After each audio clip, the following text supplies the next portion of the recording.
For several years, I've been an avid reader of the internet's obsession with Area 51, but because of my profession, I was never permitted to participate in it. Occasionally, an Area 51 story pops up. I used to work in Area 51, or I snuck into Area 51, etc. These stories always made me want so badly to finally jump into the internet and share my story, but I always held my tongue until now.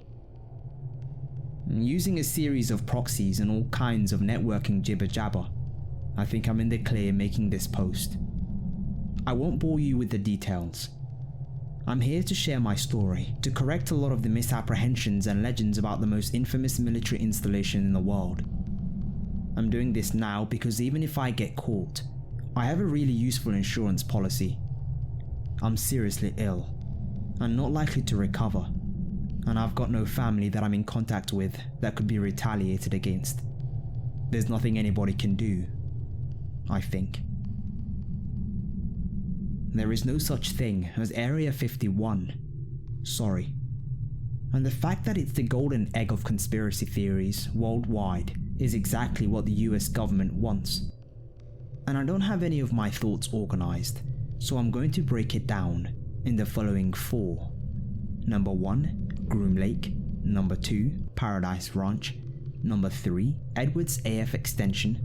And number 4, Restricted Training Facility, UX 104.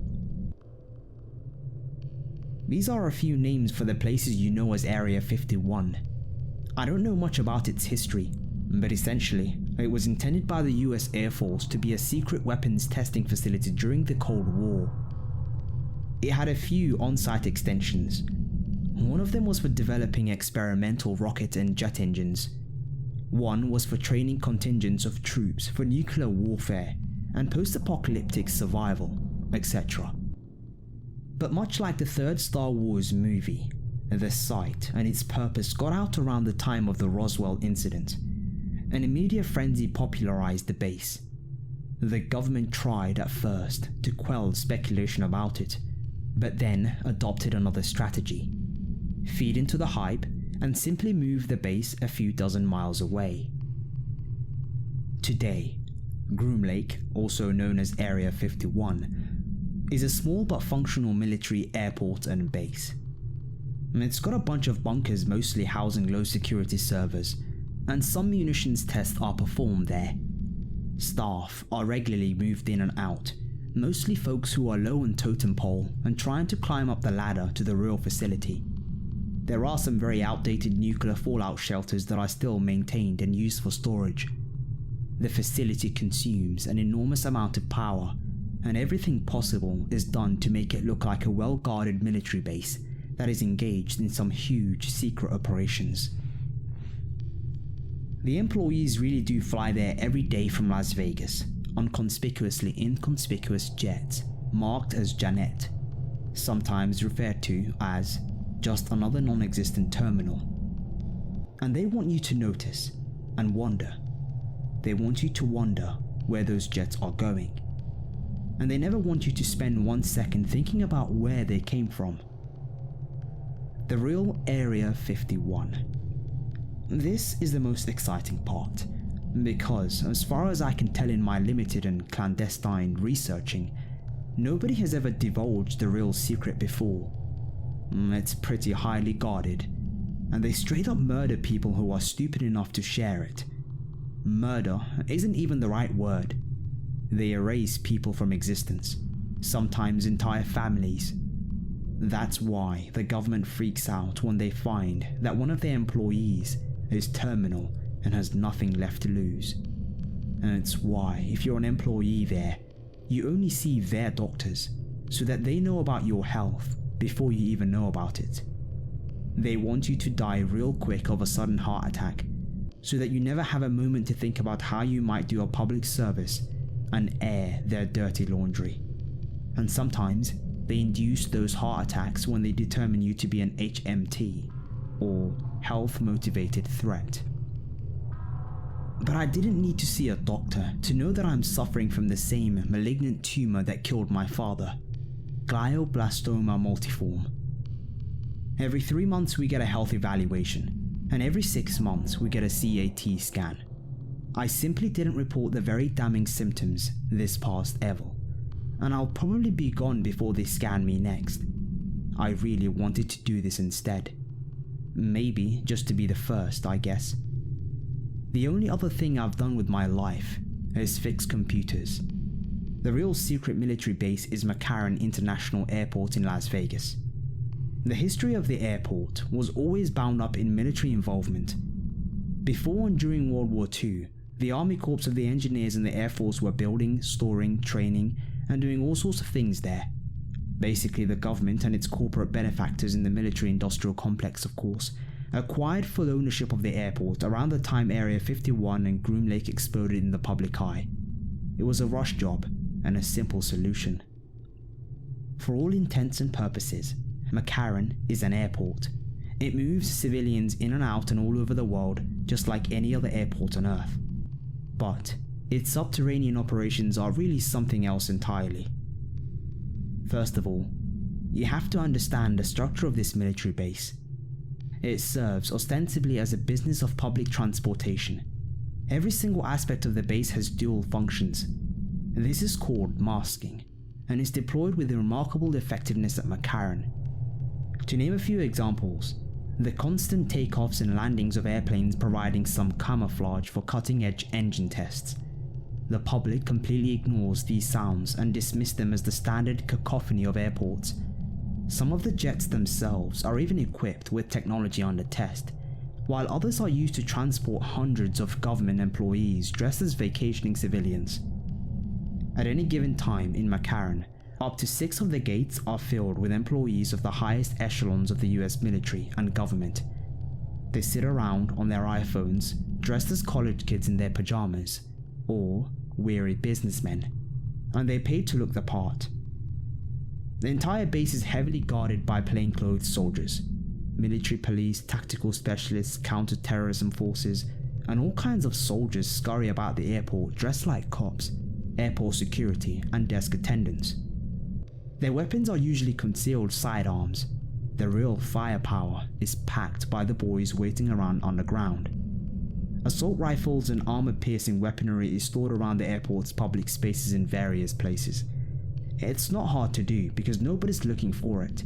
And of course, they hire a good number of civilians to work the TSA and other positions. This is called mixing, and it's necessary. What kind of airport would never post any job listings? Have you ever watched the mechanics ducking in and out of the planes outside, or seen your luggage loaded onto the plane as you board? Well, all of that cargo transport activity acts as a cover for the mass movement of special forces, lab equipment, military hardware, exotic building materials, etc. And it's not hard to do.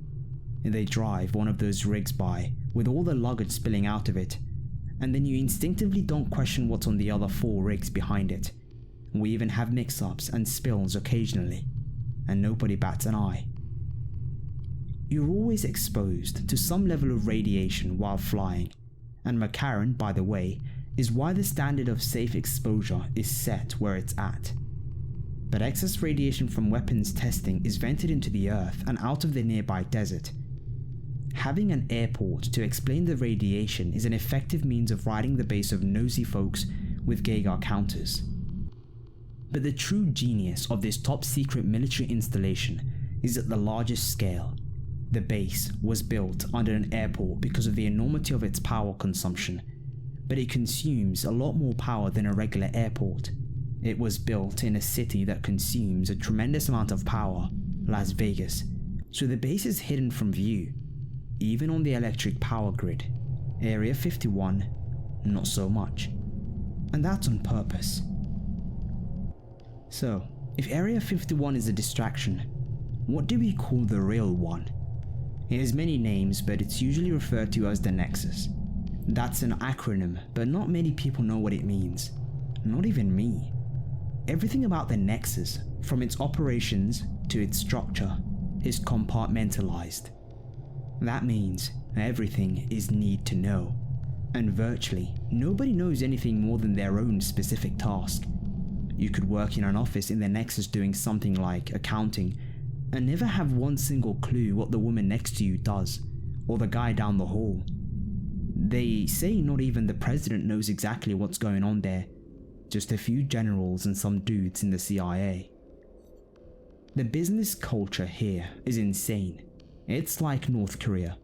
Everyone is smiling, everyone is fine, and everyone is happy to say just a few phrases about what it is that they do when we're allowed to socialize, which is not much. Every line is bugged, every room has a camera in it, and nobody knows who's watching or listening, or when. So that makes you think, nobody here is telling me the truth about anything, not even the guy I share an office with. I wonder if any of us know why we are here. People you've worked with for a long time will suddenly get reassigned or have a medical emergency, and you will never see them again, and nobody will remember that person, no matter how many people you ask. I actually got hired to do some programming for the Navy when I was in my early 20s out of college, and then got sent to Groom Lake to do server tests. They liked my IT and networking skills, so after a series of strange psychological tests and mountains of non-disclosure agreements and background searches, I got offered a job at a facility near Las Vegas proper. Here are a few stipulations of that job. By the way, it's a $1.5 million after-tax lump sum, plus a $220,000 a year stipend, housing, car, medical paid for, but psychological breakdowns, anxiety attacks, grave health conditions, and family issues void the contract. I also sign approximately 2 new non-disclosure agreements per week, most of which read quote-unquote under penalty of death somewhere. Employees aren't allowed to leave the grounds for 5 years, and we all live underground. Term of service is 5 years, then 4 in debriefing, wherein we got to live in Vegas but report to another facility 4 days a week.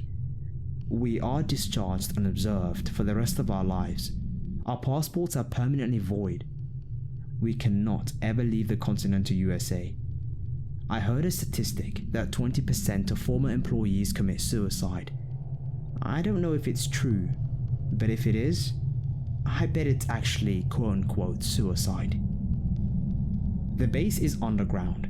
It's a network of large structures called hives, which form what is called the colony or the Nexus.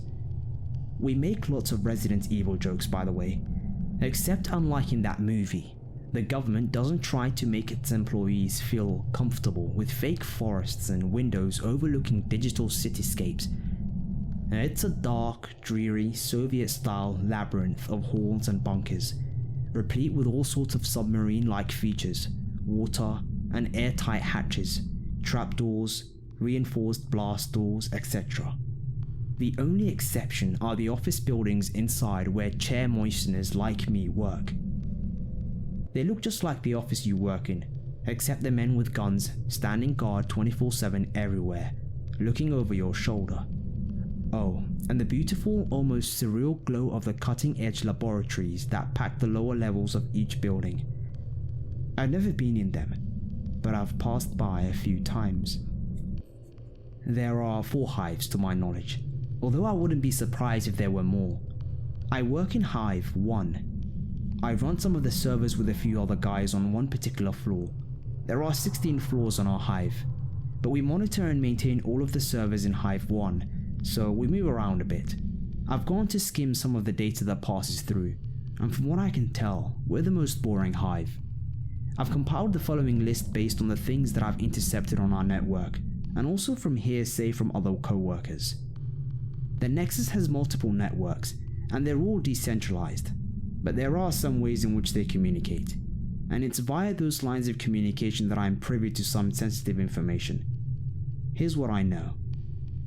Hive 1. Finance, accounting, operations and organization divisions, troop training and housing, and some small-scale weapons testing. Hive 2. Chemical engineering, some nanotech research, and advanced psychological fitness, whatever that means, for elite military forces.